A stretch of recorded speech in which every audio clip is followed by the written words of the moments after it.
Hi, so this is my vlog for my new student dialogue. I did the second Happiest Campus, a dialogue on mental health at Clemson University.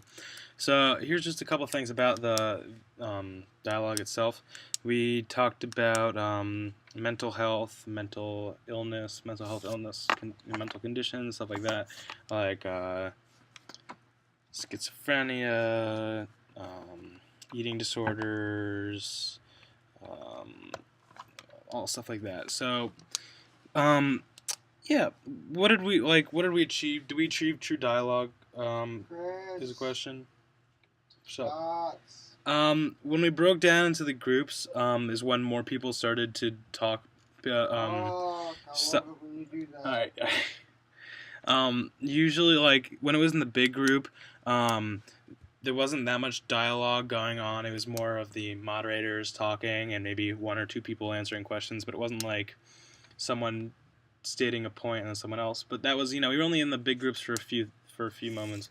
Then we split into small groups, and that's when we kind of like got to talk to each other, and there was more dialogue there. There was listening and responding, which is more like a true dialogue. Listening to what other people have to say, stating what you have to say, and constructing onto other people's things. But like there were like people that were more active in the group than others. There were people that like certainly wanted, felt more comfortable talking, and then there were people that didn't. But like that kind of, I think, lends itself to like the nature of this dialogue.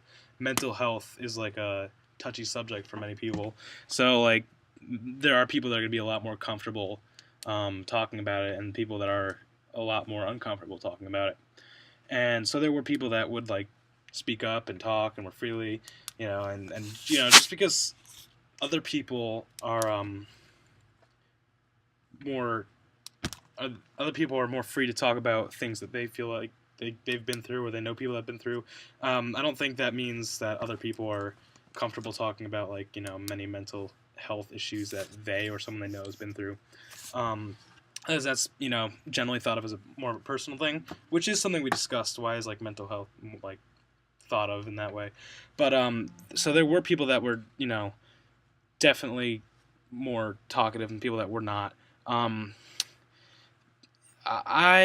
role, I was not the most comfortable talking about the stuff. I mean, I couldn't really relate to it. I don't feel as though me or people that I know, a lot of people that I know, go through this type of thing, or at least that I know of. So I can't really relate as much as other people to what people are going through when it comes to mental health issues. But I've certainly seen like documentaries about like bulimia on TV and anorexia. So I mean I know what they are. I just can't experience it or don't know what it does to a person that I know. So that kind of made contributing a little bit harder than someone who can relate to it. But I tried to do my part.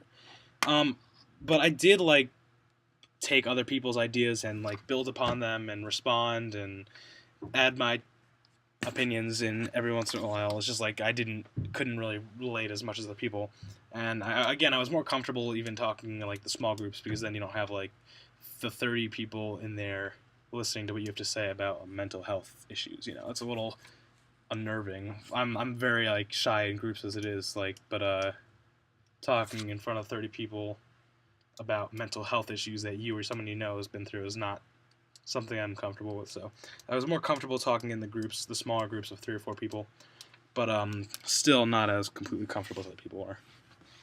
Um, and I did when we got into like when we went around, we did like different stations.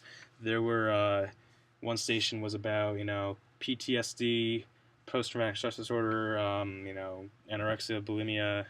Then there was another station about bipolar disorder, and when we got into those, and we had to draw something for we were assigned a topic, and we had to draw what we thought the definition of that mental health illness was. And when we went around and looked at everyone else's, we got around, we talked about what we saw with our groups, like our small groups. I did feel as though I could contribute more in that sense because like we did go to the eating disorders, and I felt like I did see this episode where this one girl. Shots, motherfucker. Okay. And I did see this one episode where this one girl had to her family had to That's just so lock the cute. fridge. Her family had to lock the fridge because otherwise she would eat like the whole cake and then like throw up later. So I mean, I saw online. I mean, I've seen what it does to people. I just can't relate as much. I brought that up and I talked to other people, and a lot of other people didn't really relate either to what they had to do. I mean, so I mean, I don't feel like I was the only one who couldn't really relate personally to the issues, but it it certainly helped to have people that knew others that were going through these disorders, like depression. 1 in every 10 people. So I mean, I'm sure I know someone. I just don't talk to them about it. But other people knew more about that. So I definitely felt as though I was able to contribute in the small groups. Not for me personally, not as much the large groups. Um, and why is this a dialogue, a component of Library 100? I think because in order to have dialogue, you have to have communication. You have to have a two-way communication. You have to have listening, responding. It's not just talk, talk, talk, and people listen to you. It's you listen to what others have to say and you respond. And I think that it's communication is one of those basic skills that's really important. I mean, every problem that you're going to have to solve, requires communication. You need to be able to talk to someone else about what they need accomplished, or if you're having an issue with friend or roommate or something, you need to be able to talk and communicate about what the issue is. Otherwise, you're not going to solve any issues. So I think that the dialogue is a big thing because, it builds on communication. So I think these new student dialogues were able to build our communication skills, and that's why it was so important. Other than that, not much else to say. I mean, we didn't talk so much about why Clemson was so happy as much as what other people could silently be going through. And I think that was an eye opener, and that really, you gotta talk, respect other people's mental health as well as their physical health. Physical health, it's something you can see, and it's not something to be embarrassed about. We talked about why people for some reason think mental health is something to be ashamed of, like mental illness. And it's interesting to think why are people afraid to talk about that as instead of, I mean, it is something physical. We talked about mental health is a physical issue in the brain for many of the cases. So why can't people be as open to talk about that as other issues with the bodies? And that was interesting. Maybe it's time for a change in that sense. So thank you very much. That's been my vlog.